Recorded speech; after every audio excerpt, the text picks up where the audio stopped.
મહેસાણા જિલ્લાના વિસનગર શહેરમાં દર વર્ષે ધૂળેટી પર્વની અનોખી રીતે ઉજવણી કરવામાં આવે છે। અહીંના મંડી બજાર વિસ્તારમાં છેલ્લા 200 વર્ષથી ચાલતી આવતી ખાસડા યુદ્ધ પરંપરાનું આયોજન થયું હતું।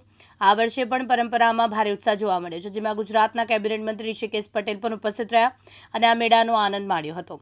મંડી બજારમાં વહેલી સવારથી જ ઉત્તર અને દક્ષિણ એમ બે વિભાગના લોકો એકઠા થયા હતા।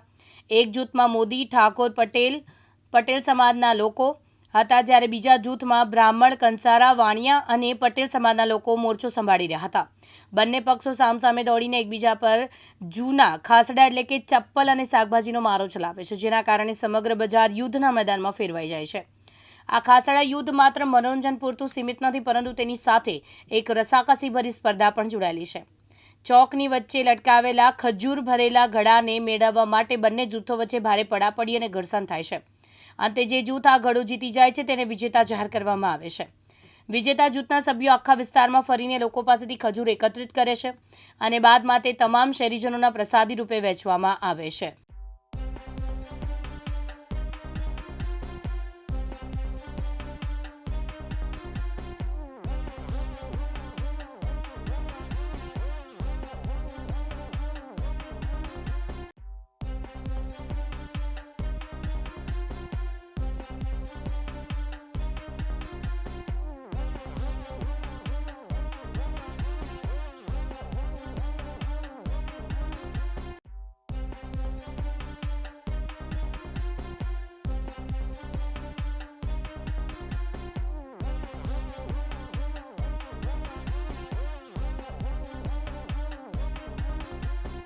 ધૂળેટીના પ્રસંગે સમગ્ર ભારત અને ગુજરાતીઓને ખૂબ ખૂબ મારી શુભેચ્છાઓ।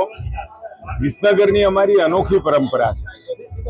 વિસનગરની અંદર ખાસડા યુદ્ધ વર્ષોથી, કદાચ મને વર્ષો પણ યાદ નથી, એટલા વર્ષોથી આ ખાસડા યુદ્ધ, હવે તો જો કે કાળક્રમે એ શાકભાજીમાં ટામેટા, બટા, રીંગણા વગેરે દ્વારા બે ગ્રુપ પડી અને સામસામે એ આનંદથી મજા લેતા એકબીજા ઉપર એ નાખી અને આનંદ કરી રહ્યા છે।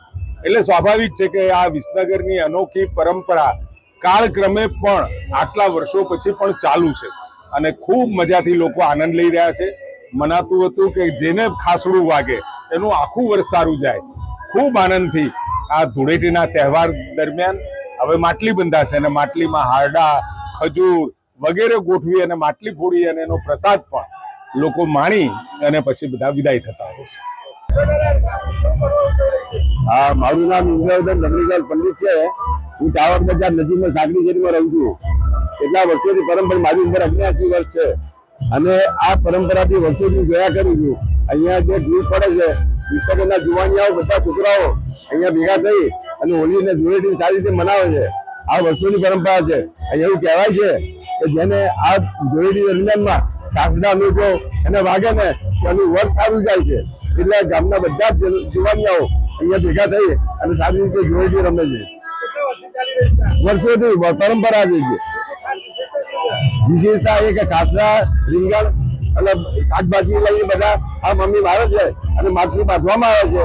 એ માટલી બાંધી અને જે એનું પિરામિડ બનાવી અને જે ગ્રુપ હોય એ માટલી તોડે એને આ વખતે અભિનંદન આપવામાં આવે છે અને એનું સ્વાગત કરવામાં આવે છે। અનુપસિંહ ચાવડા, દિવ્યાંગ ન્યૂઝ, મહેસાણા।